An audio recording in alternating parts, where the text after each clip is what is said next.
Hey, I'm Kyla, and since becoming a mom, I struggled with mental illness and just feeling so depleted. That was 9 years ago. And then I realized that so many moms are just like I was. I finally reclaimed my health holistically, and I want to teach you how to do the same. Whether you're newly postpartum or a few years in, this podcast is for you. It's time to recover your health so that you can show up as the mom that you deeply desire to be. This is the Healthy Postpartum Mama podcast. Let's learn and heal together. Hey, Healthy Mama, welcome back to the podcast. I'm your host, Kyla Lawson. I'm the owner and founder of Elephant Baby, where we provide extensive support to moms in their first few years postpartum. I'm also a postpartum doula, and I've been known as your postpartum vitality coach because I've been helping moms reclaim their health holistically, not only when they're newly postpartum, but even years into their postpartum journeys. And I'm also a mom of 5 myself, and I truly appreciate you sharing this space with me today and tuning into the podcast. I've gotten some amazing feedback over the first few episodes, so I'm so excited just to be here creating this community for us to just learn and heal together. So, welcome to the podcast. If you have not checked out the previous episode, it's Overcoming Postnatal Depletion Part 1. So, this is part 2 of our little, I guess if you want to call it a series, we can call it a series, but our series on postnatal depletion. So, make sure you check out that episode. I take some time to just really define what postnatal depletion is and begin to outline nutritional protocols that you can implement into your routine in order to combat and prevent postnatal depletion. So if you haven't checked out that episode, you want to be sure to do that because, like I said, this is part 2 of the series on postnatal depletion. All right, so go ahead and get comfortable. This is your time to truly nourish your soul and just to relax. So I know as moms, we don't really get that very often. So take 30 minutes to yourself, whether you're listening in the bath or the shower, in the car. This time is for you. This space is for us. Grab a warm and nourishing beverage if you can. Today I'm drinking bone broth, and I want to share with you guys the benefits and the recipes of bone broth because man, it's such a great beverage for moms who are newly postpartum or experiencing postnatal depletion and trying to reclaim their health since the onset of symptoms of postnatal depletion. The recipe, I just want to say too that if you're watching on YouTube, I hope it's not super weird. I'm standing today. It's like a weird energy, but it's a good energy. So I hope it's not too awkward. I hope it doesn't put you in a position where you feel like you can't relax. But the bone broth recipe. So I used beef bones for this recipe. This is a beef bone broth. You can use fish bones, you can use chicken bones. So I started with my beef bones. I blanched my bones for 15 minutes. So blanching just helps to remove any residue from the bones and it makes your bone broth a little bit more clear when it turns out. Again, I don't do great with measurements. I just had a large stock pot and I filled the stock pot with at least halfway with bones. I poured cold water over the top of the bones and then brought to boil and boiled for about 15 minutes to blanch. Then I strained the bones and I got out my roasting pan and I actually used a cast iron skillet, but I added some carrots and celery, some raw garlic, onions, and some peppercorns. And I roasted the bones. I put a little olive oil on top of the bones and the vegetables. And I roasted them on 450 for about 30 to 40 minutes. And then from there, that's when I started the simmering process. I put everything into the pot, except I actually did not leave my vegetables in the pot to simmer. I actually only used the bones. I put in some more fresh garlic and some more pepper. Some people put vegetables into their bone broth. Some people add additional spices than what I'm going to tell you, but it's really up to you. I just wanted a simple bone broth. I really wanted my bones to shine in the recipe, so I didn't add a bunch of extra stuff.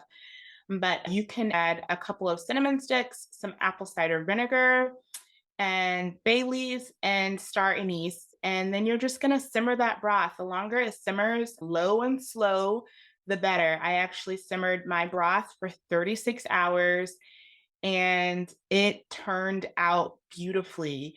The bone broth, I stuck it in the fridge, and today I pulled it out of the fridge for the first time, and it was so gelatinous. I'm like raving about this to my husband, and he's like, okay, only people who like make bone broth would truly understand, but it's so gelatinous. There was a thick layer of fat on the top. And there's so many benefits to bone broth, including just the fact that it helps with healing the gut. This is something that we're going to be talking a little bit later about when we discuss overcoming postnatal depletion, how the gut plays a part in your healing journey. But bone broth is great for gut health. It improves joint function. Bone broth has been known to help with combating mental illness and also improving brain function. There are so many benefits to bone broth. If you don't believe me, just Google it yourself. But yeah, let me know how you guys love the bone broth. Join us in the Healthy Postpartum Mama community and let me know if you made the recipe and how the recipe turned out, or if you have a different recipe that you want to drop into our community on Facebook. Then feel free to join us in the Healthy Postpartum Mama Facebook group. So the group is for moms who are planning postpartum, newly postpartum, or if you're a few years into your journey, you can join us as well. All right, so let's get started into this episode. I'm so excited just to share with you guys about how you can overcome postnatal depletion in your postpartum journey if you're experiencing it. If you want to do an assessment to know if you're experiencing postnatal depletion, if you're experiencing mild symptoms, moderate or severe, then I would highly encourage you to join us in the Postpartum Wellness Revolution membership. It's my membership hub that I've put together specifically for moms.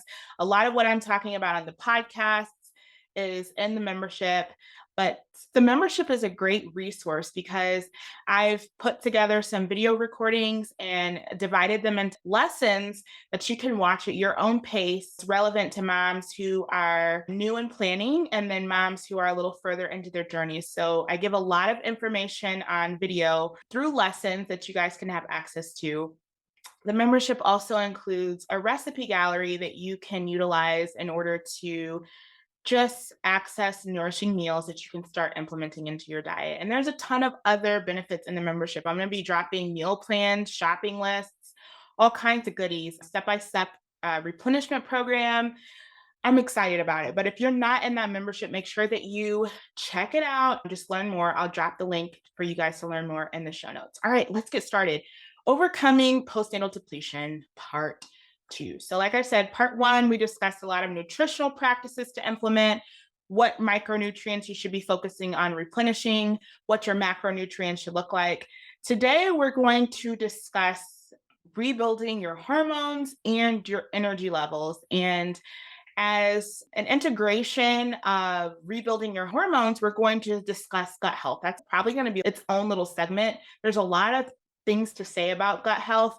So I'll likely do a whole separate podcast episode just on gut health, but I'll give you an intro to what you should be looking at when we talk about gut health and gut healing. So let's get started. Rebuilding your hormones. So let's first define hormones. What are hormones? So hormones can be defined as chemical messengers that carry signals from one point to another point. The points of origin are different glands within your bodies, like your ovaries, your thyroid, your pancreas, your adrenals. And the target is usually different cells within your bodies. All right, so simply put, your hormones carry signals from one point to another, and during the process, they bark out various orders just to make sure that your body is doing what it's meant to be doing. All right, so your hormones must deliver messages clearly, because when your hormones are not delivering these messages clearly, then it usually manifests as poor sleep, brain fog, skin issues, all kinds of symptoms that are associated with hormone imbalance or hormone disruption. So when you're depleted, your hormones are thrown all out of whack. A lot of times what happens with new moms is we try to lose our baby weight and we go on a restrictive diet. And the restrictive diet does not allow for our bodies to really intake a lot of those nutrient-dense foods that our bodies need. And as a result, our hormones start to signal to our brain that, hey, your body is in starvation mode. And when your hormones signal to your brain that, hey, your body's starving itself, then your body automatically slows down its metabolism and it just reacts by going into starvation mode. And so this is an example of just what may happen when our bodies are depleted and we're experiencing how that correlates with hormone disruption. So in order to really break down what could possibly be going on with your hormones when you're experiencing postnatal depletion, I feel that it's necessary to talk about what's going on with our hormones during pregnancy. So, when you think pregnancy hormones, you're probably automatically thinking estrogen, progesterone. During pregnancy, there's just a hormonal surge that happens to support the growing fetus and just to support your body throughout all the changes that are happening when you're growing your baby. So, your estrogen is responsible for expanding your uterus. Your progesterone is responsible for developing the placenta. So the increase in estrogen and progesterone, it happens, it's inevitable. Those hormones are much higher than what they were during pre-pregnancy. Not only is there a surge in your estrogen and your progesterone levels, but there's also a surge in your thyroid hormones and your cortisol levels. And your thyroid, the reason for the increase is really just to support the development of the brain of your baby. And your cortisol, a lot of the increase is happening around the third trimester. And the reason might be just to help keep you healthy and more energized. So the high cortisol might be why you feel that nesting towards the end of your pregnancy and you have all this energy and excitement just to be able to prepare for the baby and to clean every room in the house.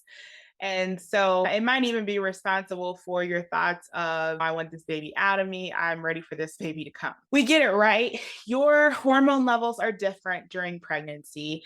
There's a huge surge. So when we're talking about postpartum and after you've had your baby, it's really important to recognize that after you deliver your placenta, your estrogen levels drop 90 to 95%. And your progesterone plummets almost to zero within 48 hours of you delivering your placenta.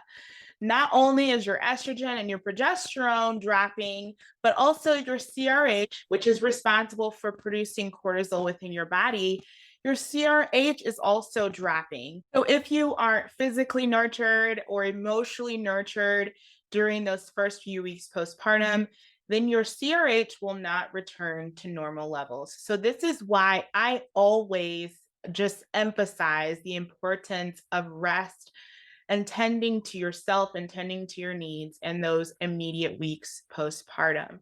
So, low cortisol is associated with multiple things, including extreme fatigue, allergy flare ups, and there's also research that's coming out to show that low cortisol is linked with the progression of autoimmune issues. If you guys have been around me for a while, then you might have heard me talk about how 30% of mothers are experiencing an onset of autoimmune issues within their first few years postpartum.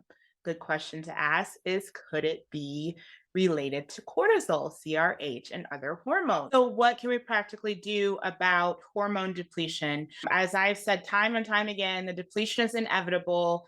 We know that there's an increase in hormones during our pregnancy. We know that when we hit postpartum, it's inevitable. Some of us are in situations where we've had babies years ago and our hormones we never replenished and our hormones are still out of balance. They're out of whack. We're experiencing autoimmune issues, other hormone related issues. And so I want to give you some practical insights on how you rebuild your hormones, because this is the key to really overcoming and combating postnatal depletion. So this is going to be relevant to moms who are newly postpartum. And again, if you're further along in the journey, this is relevant to you as well. So, the very number one thing when it comes to your hormone repletion is, I shouldn't say the number one, because this is all everything that I'm going to say is pretty equally important.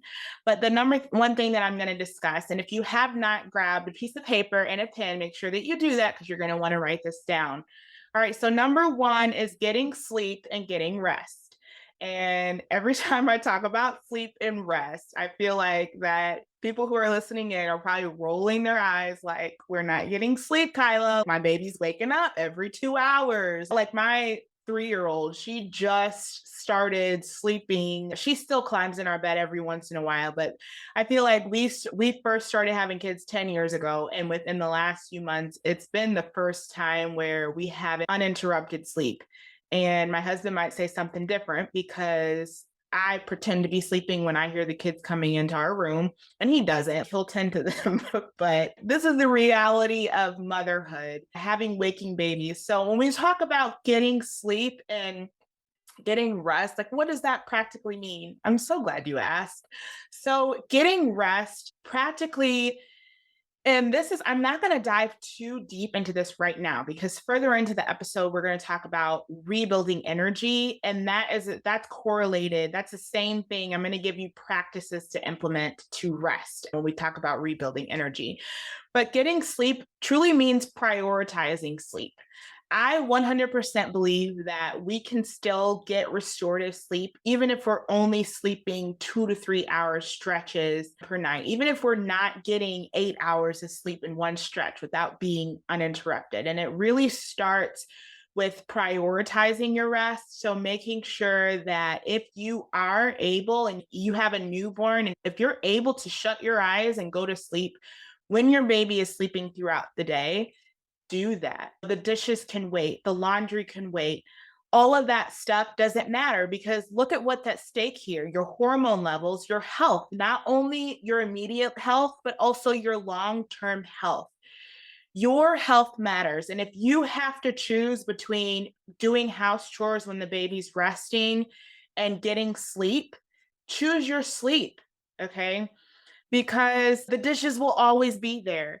Your health may not always be there. So, prioritizing sleep and prioritizing rest. And again, I'm going to share with you a little bit more about what prioritizing rest looks like on a practical level when we talk about rebuilding energy.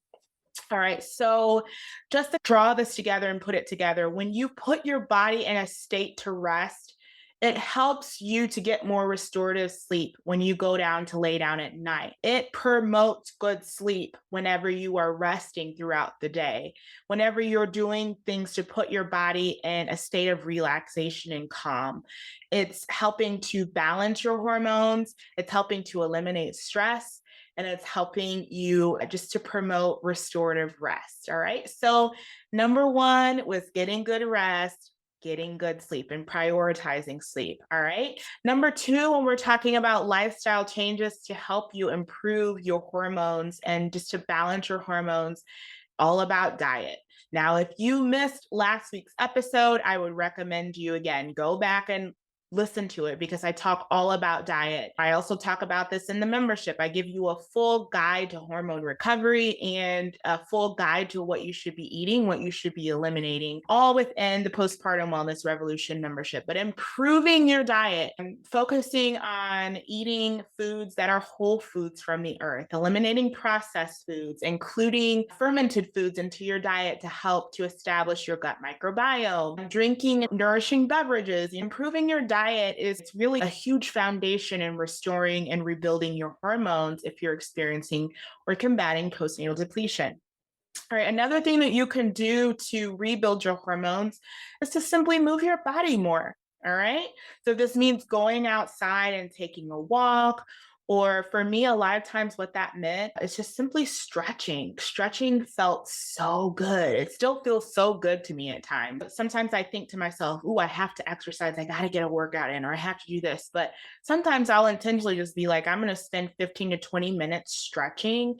That's going to be my workout for the day. So, moving your body in a loving way, whatever that means for you in this season, don't force it, especially if you're immediately postpartum, but moving your body in a loving way. I like to do a Tabata dance workout on YouTube. Dancing is a really great way to just help to increase certain endorphins that help to balance your hormones, and your body needs movement. So it's another thing that you can implement into your daily routine in order to help rebuild your hormones. So the next thing that we want to consider when we are discussing what it takes to rebuild our hormones is detox. And I always say, let's start with the largest organ, and that's our skin. What are we putting on our skin, you guys? When we are putting a ton of toxic chemicals on our skin, it can literally disrupt your hormones. So pay attention to what you're putting on your face, your makeup, your soap, your facial cleanser. What are you using as your lotion? Like, We want to ensure that the things that we're putting on our skin that's entering our bloodstream that has the potential to impact our hormones, that we're just incorporating stuff that's clean and not damaging to our health. This is so important. And I don't want you guys to get too stressed or anxious about this, because the truth is that we are going to come into contact with toxic chemicals no matter what, but just be intentional about the things that you can control. So, two really great resources that I love as I've started learning to read labels to make sure that, hey, is perfume? Like, what is perfume? Like, is this damaging to my health? Yes, it is, by the way. But a couple of resources that I use were madesafe.org and also ewg.org. The last thing that I want to touch on when it comes to rebuilding your hormones is your gut health. And honestly, this topic, we're going to save it for an entire episode or maybe two, because there's so much that can be said about gut health. But as an introduction, I do want to share with you how your gut health interconnects with your hormones. Let's go back to what happens with so many mothers after birth. So, after we have our babies, a lot of moms go back to doing some of the same things that we were doing pre pregnancy. We eat the same. We still try to maintain all of our other roles. And we neglect our rest. So, all of this impacts your gut health. All right. So, what happens is you're not paying attention to the foods we're eating. So, we're not eating foods that are supportive of the digestive system. And a lot of times, this actually causes gut damage. A lot of times, we actually damage the outer layer of our gastrointestinal tract, and it creates what we call leaky gut. And leaky gut is essentially that lining is damaged, and this causes food particles and other particles to enter into the bloodstream that the body sees as foreign. And it manifests as a health issue or an allergy flare up or some other issue. So, a lot of times moms experience allergy flare ups and just other chronic issues after childbirth without realizing that, hey, we contributed to this because we weren't aware of what changes that we needed to implement in order to support our postpartum bodies. And now we've caused this damage. I think I mentioned in the last episode that it's not only important to just eat the right things, because we could be eating fruits and veggies and all the good things all day long, but if your body isn't able to absorb them due to the damage of your gut, then that's a problem. The outer lining of the gut can also be damaged due to an excess amount of inflammation within the body, stress, and certain pharmaceutical drugs. So, when talking about gut microbiome health, we want to consider what disrupts a healthy gut microbiome and just the balance within your gut microbiome. And some of those things can include what we discussed before, just ultra processed foods, alcohol, stress, lack of sleep, lack of exercise, environmental toxins such as heavy metals or pesticides. There are so many things that can disrupt our gut balance. So, we want to really focus on ensuring that we are implementing activities within our life and implementing foods in our diet that are going to overall just promote a healthy gut. I talk about this in detail in the Postpartum Wellness Revolution. So, you definitely want to make sure you check it out. All right, so we've covered pretty good information on what it looks like to rebuild your hormones. And we've talked about what rebuilding hormones looks like in correlation with balancing your gut health. And so, next, I want to move on to rebuilding energy and what that truly looks like. I mentioned before that in order to truly rebuild energy, that we must rest. A lot of times that's the last thing that we think about, that, oh, I need to rest in order to get my energy levels up. But we truly need rest in order to rebuild our energy levels. And when we are resting properly throughout the day, then this can help to lead to restorative sleep at night. So, what are some practical practices that you can implement into your daily routine? So, the first energy building practice that we'll discuss is acupuncture. Acupuncture has been around for thousands of years. It's a practice used within traditional Chinese medicine. So, the basic premise is that your body's ki, which is your body's life force or energy, it runs through certain meridians within your body. And if those meridians become blocked, then your energy becomes blocked. So, acupuncture is the practice of using microfine needles to stimulate certain points within your body to help release the energy flow. Acupuncture has been found to be highly effective in just helping the body to heal and increase energy. And the energy is not the type of energy that you get after drinking a cup of coffee, but the energy comes about when systems within your body are able to communicate better. And acupuncture has really just been found to be highly effective for moms who are experiencing depletion. So I definitely recommend you to try to find a licensed acupuncturist in your area. The next energy building practice that I want to talk about is diaphragmatic breathing. When you focus on your breathing, it helps to release physical tension and also mental tension. Sometimes we go about life like literally not breathing, or we're breathing very shallow. Diaphragmatic breathing is when you draw breath from your diaphragm and you allow that breath to nourish your organs, your blood, and just all of your bodily systems. And this brings about so many health benefits. I literally have reminders on my Apple Watch that help me to be intentional about just slowing down, breathing, just giving myself space to create energy within my body. This practice is one that can be implemented immediately. It doesn't take anything to tell yourself, okay, slow down and just breathe. And there's videos on YouTube on how to correctly execute diaphragmatic breathing. So feel free to do a search. The next practice that I want to cover is restorative yoga. Restorative yoga is the concept of placing your body in strategic positions so that you can nourish your organs, increase your blood flow, and just overall bring healing and relaxation to your body. And when you pair this with diaphragmatic breathing, it really can do some amazing things for your health. Restorative yoga is perfect for newly postpartum moms because you can use things like blankets and blocks to support your body, as your body may not be strong enough to support itself in certain restorative yoga positions. Some restorative yoga poses that you might be familiar with are legs up the wall, and my very favorite is child's pose. I love a good child's pose. I'll just sit in that position for 5 to 10 minutes a day, and that just helps to release tension in my hips. And it just, again, it helps me to be intentional about putting my body in a state of relaxation, which is critical if we're going to bring our hormones to balance and truly rebuild our energy. The last restorative practice that I want to touch on is meditation. And I'm going to couple in prayer with this because a lot of times when I take time to do a guided meditation or just to slow down my mind and refocus my thoughts on positive things, I am praying as well. But meditation has a lot of the same benefits as the previous restorative practices that we just touched on.